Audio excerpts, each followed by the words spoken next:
परिचय। विद्यार्थियों, आज हम सातत्य एवं अवकलनीयता के बारे में सीखेंगे। मुझे कौन बताएगा कि एक फलन को सातत्य कब कहा जाता है? सर, एक फलन को सातत्य कहा जाता है यदि दाएं पक्ष की सीमा, बाएं पक्ष की सीमा एवं फलन के मान सभी बराबर हों। बहुत अच्छे अनुज। सर, अवकलन क्या है? अवकलन फलनों के परिवर्तन की दर है। विभिन्न फलनों के अध्ययन के लिए अवकलन एक महत्वपूर्ण युक्ति है।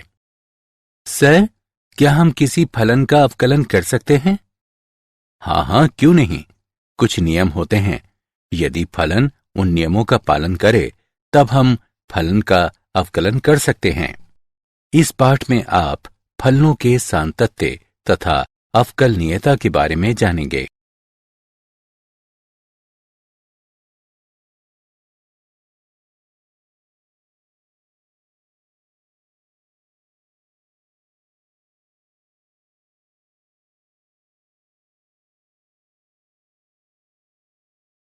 उद्देश्य। इस पाठ के अंत में आप निम्न करने में सक्षम हो जाएंगे। फलन सातत्य है अथवा नहीं, इसकी जांच करना। एक विवृत्त और संवृत्त अंतराल में फलन सातत्य है अथवा नहीं, इसकी जांच करना। सातत्य फलनों पर बीजगणितीय संक्रियाएं लागू करना। संयुक्त फलनों का अवकलन ज्ञात करना। अस्पष्ट फलनों का अवकलन ज्ञात करना। प्रतिलोम त्रिकोणमितीय फलनों का अवकलन ज्ञात करना। चर घातांकीय फलन एवं लघु गणकीय फलनों का अवकलन ज्ञात करना। फलनों के प्राचलित रूपों का अवकलज ज्ञात करना। द्वितीय कोटि का अवकलज ज्ञात करना। माध्यमान प्रमेय की व्याख्या करना और फलन माध्यमान प्रमेय को संतुष्ट करता है अथवा नहीं, इसकी जांच करना।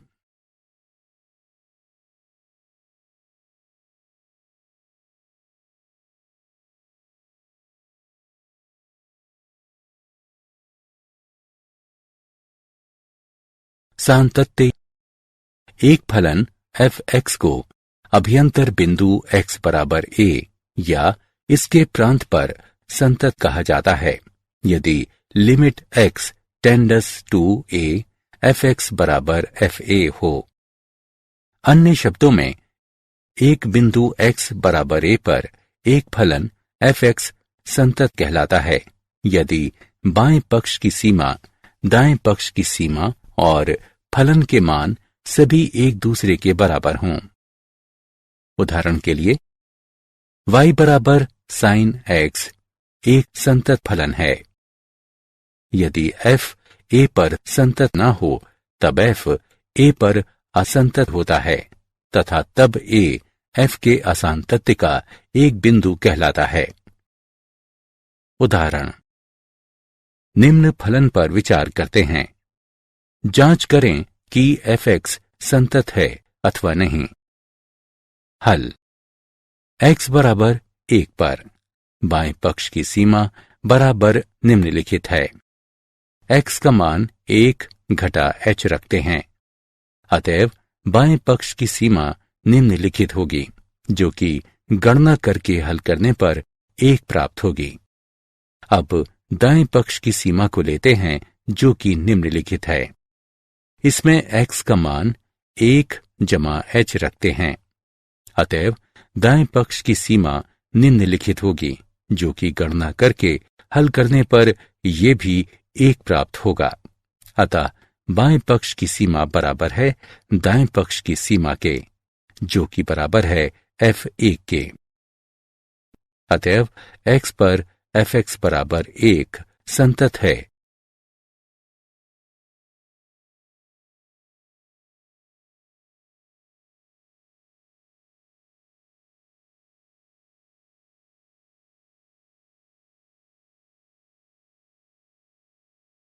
सातत्य। विवृत्त अंतराल पर सातत्य। एक फलन f(x) को विवृत अंतराल ए बी का संतत कहा जाता है यदि वो ए बी के प्रत्येक बिंदु पर संतत हो।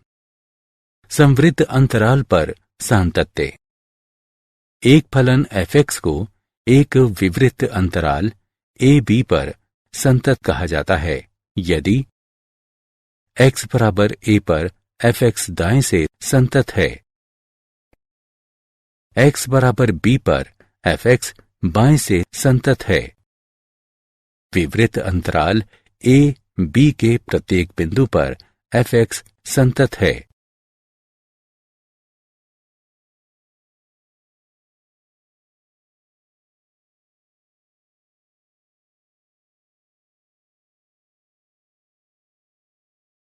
उदाहरण, दिए गए फलन पर विचार करते हैं। जांच कीजिए कि f(x) संतत है अथवा नहीं। हल। जब x 0 से बड़ा हो तब f(x) बराबर x वर्ग, जो एक बहुपद फलन है, संतत है। जब x 0 से छोटा हो तब f(x) बराबर x, जो एक तत्समक फलन है, संतत है। अब केवल x बराबर 0 संदिग्ध बिंदु है। बाएं पक्ष की सीमा बराबर निम्नलिखित है। इसमें x का मान 0 घटा h रखते हैं। अतः बाएं पक्ष की सीमा निम्नलिखित होगी, जो कि गणना करके हल करने पर 0 प्राप्त होगी। दाएं पक्ष की सीमा बराबर निम्नलिखित है। इसमें x का मान 0 जमा h रखते हैं। अतः दाएं पक्ष की सीमा निम्नलिखित होगी, जो कि गणना करके हल करने पर यह भी 0 प्राप्त होगी। अब f(0) बराबर 0 है। अतः बाएं पक्ष की सीमा बराबर है दाएं पक्ष की सीमा के, जो कि बराबर है f(0) के। f(x) x बराबर 0 पर संतत है। अतएव f(x) संतत फलन है।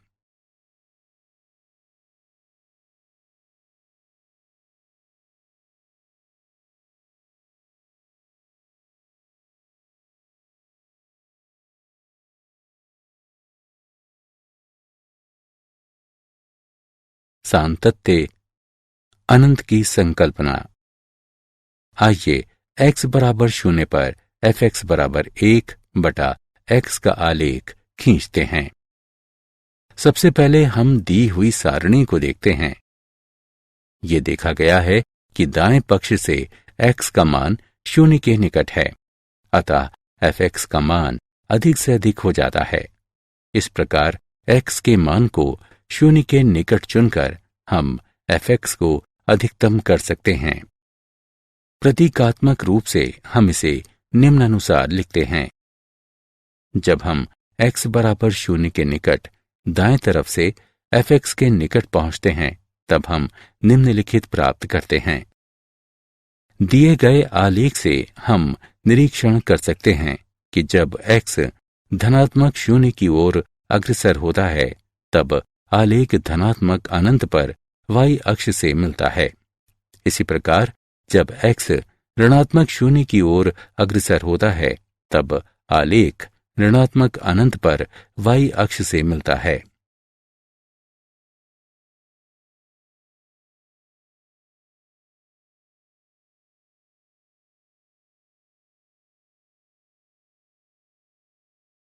संतत फलन का बीजगणित।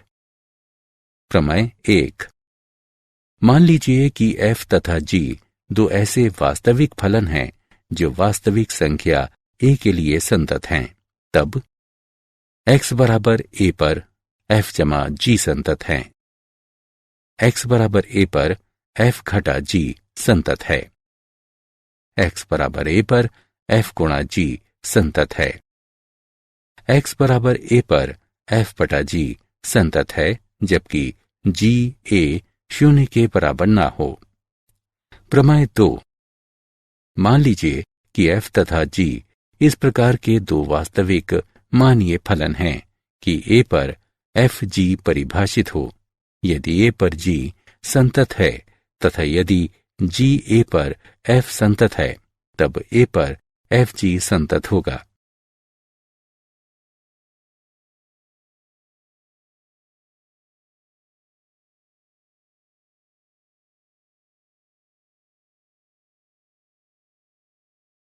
उदाहरण, माना कि एफ एक्स बराबर 2x घटा 1 तथा जी एक्स बराबर x जमा 5 बटा 2 है।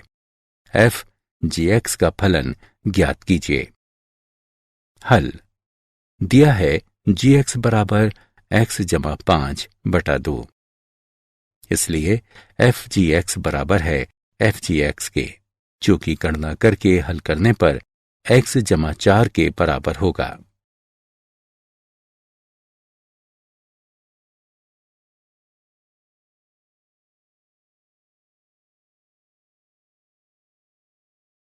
अवकलनीयता, माना कि f एक वास्तविक फलन है तथा a इसके प्रांत में एक बिंदु है।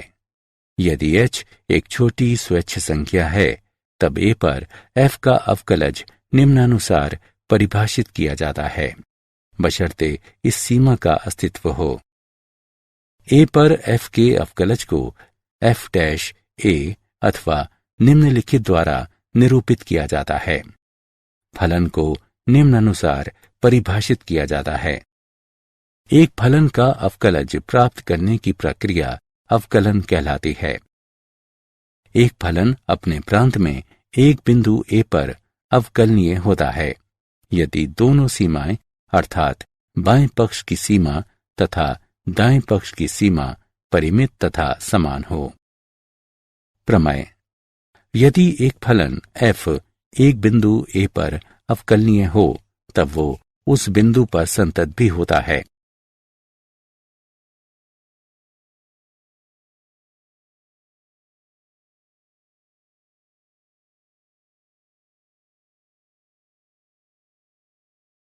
अवकलनीयता सूत्र, कुछ निम्नलिखित सूत्र इस प्रकार दिए हुए हैं।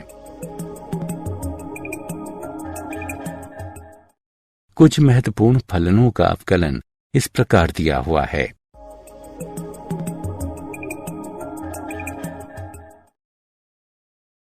संयुक्त फलन का अवकलन, माना कि y बराबर एफ टी और t बराबर जी एक्स है, जहां f और g दोनों अवकलनीय फलन हैं, तब y बराबर एफ जी एक्स x का एक फलन है तथा अवकलनीय भी है। हम लिख सकते हैं dy बटा dx बराबर dy बटा dt गुणा dt बटा dx। अवकलन की इस विधि को अवकलन के श्रृंखला नियम यानी चेन रूल के रूप में भी जाना जाता है।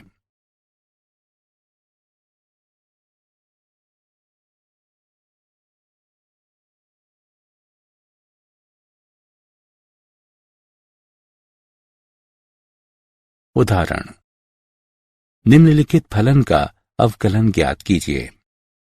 हल, दिया गया फलन दो फलनों का संयुक्त फलन है।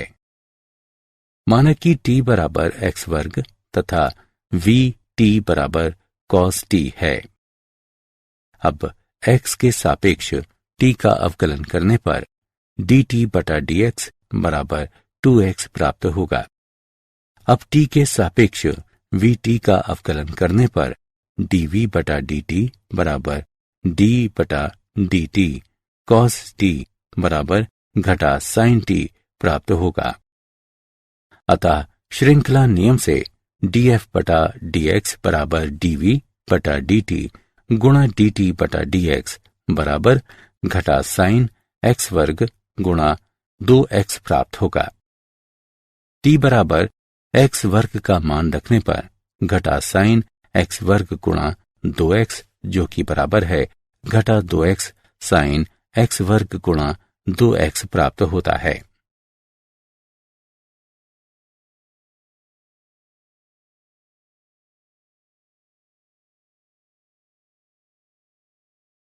उदाहरण, dy बटा dx ज्ञात कीजिए जब x वर्ग जमा एक्स वर्ग गुणा वाई जमा एक्स गुणा वाई वर्ग जमा वाई घन बराबर 47 हो। हल। निम्नलिखित समीकरण दिया गया है। एक्स के सापेक्ष अवकलन करने पर हमें निम्नलिखित प्राप्त होता है। dy बटा dx को छोड़कर दाएं पक्ष में पदों का स्थानांतरण करते हैं तथा बाएं पक्ष से dy बटा dx को उभयनिष्ठ लेने पर हमें निम्नलिखित प्राप्त होता है।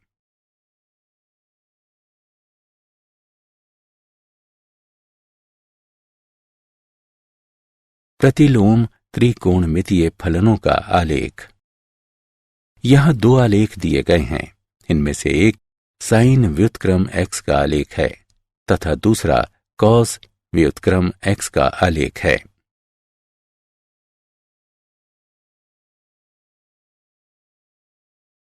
उदाहरण fx बराबर कॉस व्युत्क्रम x से दिए गए f का अवकलन ज्ञात कीजिए तथा मान लीजिए कि ये अस्तित्व में है। हल। माना कि y बराबर कॉस व्युत्क्रम x है, x बराबर कॉस y है। x के सापेक्ष दोनों तरफ अवकलन करने पर हमें dy बटा dx बराबर घटा 1 बटा साइन y प्राप्त होता है। देखा गया है कि dy बटा dx परिभाषित है केवल यदि जब साइन y 0 के बराबर न हो, अर्थात y 0 पाई के अंतर्गत है। यह इंगित करता है कि साइन y 0 से बड़ा है, अर्थात साइन y वर्गमूल 1 घटा कॉस वर्ग y है। dy बटे dx बराबर घटा 1 बटे वर्गमूल 1 घटा कॉस वर्ग y जो कि घटा 1 बटे वर्गमूल 1 घटा x वर्ग के बराबर है। चर घातांकीय और लघुगणकीय फलन। चर घातांकीय फलन 10 के आधार वाला घातीय फलन साधारण घातीय फलन कहलाता है। x के सापेक्ष e की घात x का अवकलन e की घात x है, अर्थात d बटा dx e घात x बराबर e घात x है। अनंत श्रृंखला 1 जमा 1 बटा 1 क्रम गुणन जमा 1 बटा 2 क्रम गुणन जमा 1 बटा 3 क्रम गुणन जमा इत्यादि के योगफलन को ई से निरूपित किया जाता है। ई का अनुमानित मान 2.7183 होता है। ये एक अपरिमेय संख्या है। ई घात 0 का मान बराबर 1 होता है। आधार के रूप में इस ई का उपयोग करने पर हम घातीय फलन y बराबर e घात x प्राप्त करते हैं। इसे प्राकृतिक घातीय फलन कहा जाता है। y बराबर e की घात x तथा y बराबर x के लॉग के आधार पर e का आलेख परस्पर दर्पण प्रतिबिंब होता है। लघुगणकीय फलन x के सापेक्ष लॉग x का अवकलन 1 बटा x है, अर्थात d बटा dx log x बराबर 1 बटा x है। लघुगणकीय फलन के गुणधर्म निम्नलिखित हैं।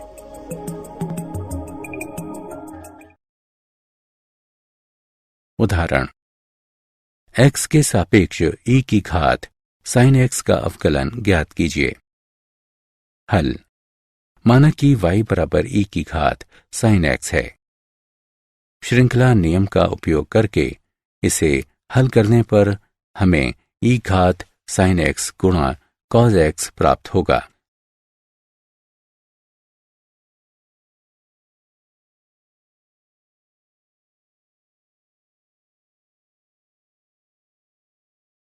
लघुगणकीय अवकलन। अब हम निम्नलिखित फलन के प्रकारों का अवकलन निकालते हैं। सर्वप्रथम हम दोनों पक्षों पर लघुगणक लेते हैं तथा फिर x के सापेक्ष दोनों पक्षों का अवकलन करते हैं। अवकलन की यह प्रक्रिया लघुगणकीय अवकलन कहलाती है।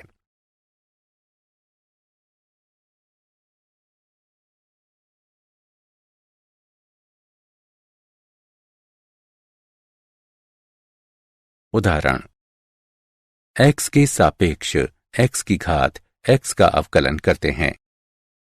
हल, माना कि y बराबर x की घात x है। दोनों पक्षों का लघुगणक लेने पर हमें log y बराबर x गुणा log x प्राप्त होता है। x के सापेक्ष अवकलन करने पर हमें 1 बटा y गुणा dy बटा dx बराबर x गुणा 1 बटा x जमा log x जो कि बराबर 1 जमा log x है। dy बटा dx बराबर y गुणा 1 जमा log x। इसे समीकरण 1 से चिन्हित करें। जैसा कि हम जानते हैं कि y बराबर x की घात x है, तो y का मान समीकरण 1 में रखने पर हमें dy बटा dx बराबर x की घात x गुणा 1 जमा log x प्राप्त होता है। फलनों के प्राचलित रूपों के अवकलज। जब दो चरों के बीच का संबंध जो न ही स्पष्ट होता है और न ही अस्पष्ट होता है, किंतु प्रत्येक पहले दो चरों की एक तीसरे चर के साथ कुछ लिंक होते हैं, तब इस तरह के संबंध को प्राचलिक संबंध कहते हैं तथा तीसरा चर प्राचल कहलाता है। इस तरह के फलनों का अवकलन करने के लिए हम श्रृंखला नियम का उपयोग निम्नानुसार करते हैं। उदाहरण, dy बटा dx ज्ञात कीजिए यदि x बराबर साइन t, y बराबर cos 2t है। हल, हमारे पास x बराबर साइन t, y बराबर cos 2t है। t के सापेक्ष अवकलन करने पर dx बटा dt बराबर cos t, dy बटा dt बराबर घटा 2 साइन 2t हमें प्राप्त होता है। इस प्रकार श्रृंखला नियम से गणना करके हल करने पर हमें घटा 4x प्राप्त होता है। अतः dy बटा dx बराबर है घटा 4x के।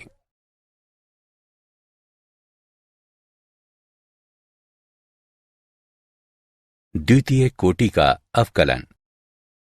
यदि y बराबर fx एक अवकलनीय फलन है, तब इसके प्रथम अवकलन को निम्नलिखित द्वारा निरूपित किया जाता है। पुनः यदि f डैश x अर्थात fx का प्रथम अवकलज भी अवकलनीय होगा, तो हम उसका अवकलज प्राप्त कर सकते हैं, जिसे f डैश x का द्वितीय अवकलज कहा जाता है।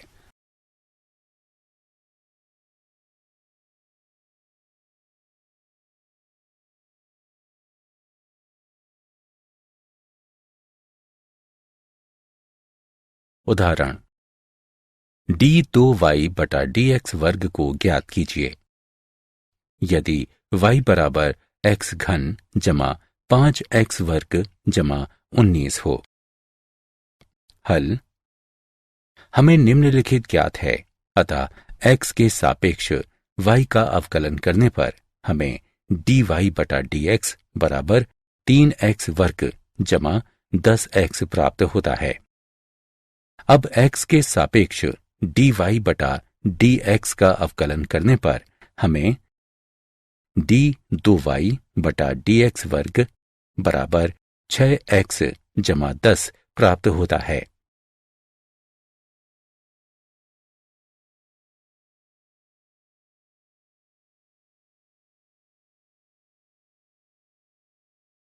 माध्य मान प्रमेय। रोले प्रमेय। एक, यदि एक बंद अंतराल a b पर एक फलन fx को इस प्रकार परिभाषित किया गया है कि ये समवृंत अंतराल a b में संतत है। 2, ये विवृत अंतराल a b में व्युत्पाद्य है। 3, f a बराबर f b, जहां a और b कुछ वास्तविक संख्याएं हैं। तत्पश्चात ए और बी के बीच निहित कम से कम एक संख्या c इस तरह अस्तित्व में है कि f' बराबर 0 है।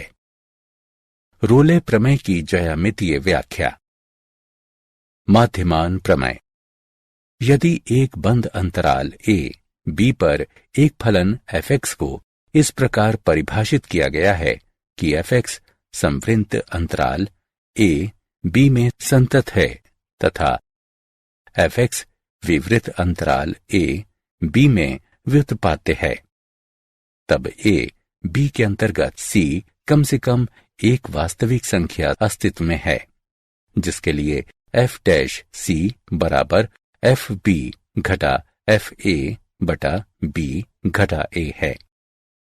प्रमेय का परिणाम व्यक्त करता है कि p और q के बीच के वक्र पर कम से कम एक बिंदु अस्तित्व में है, जहां बिंदु p और q से होकर जाने वाली जीवा वक्र की स्पर्श रेखा के समानांतर है, क्योंकि जीवा पी क्यू की ढलान एफ बी घटा एफ ए बटा बी घटा ए है तथा किसी बिंदु C पर स्पर्श रेखा अर्थात x बराबर C की ढलान f' है।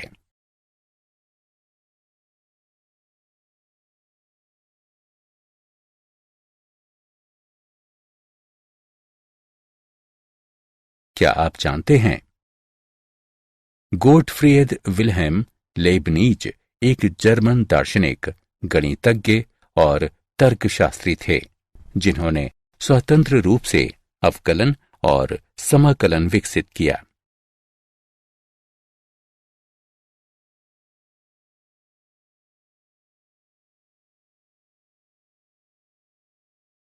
सारांश। आइए हमने जो कुछ सीखा है उसे संक्षेप में दोहराएं। एक बिंदु x बराबर a पर एक फलन f(x) को संतत कहा जाता है, बशर्ते बाएं पक्ष की सीमा, दाएं पक्ष की सीमा तथा फलन के मान समान या बराबर हों। माना कि एक वास्तविक संख्या a पर f और g दो वास्तविक फलन संतत हैं, तब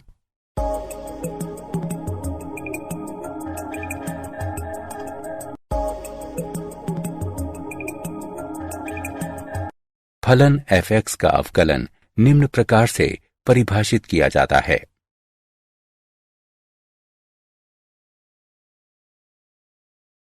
संयुक्त फलन के अवकलज को निम्न प्रकार से लिखा जा सकता है। इस अवकलन की विधि को श्रृंखला नियम के रूप में भी जाना जाता है। आधार 10 वाला चरघातांकीय फलन साधारण चरघातांकीय फलन कहलाता है। x के सापेक्ष e घात x का अवकलन e घात x होता है। x के सापेक्ष log x का अवकलन 1/x होता है।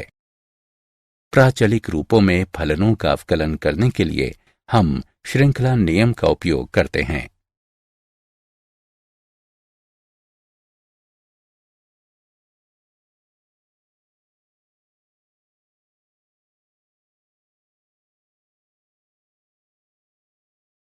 द्वितीय कोटि का अवकलन निम्नलिखित है।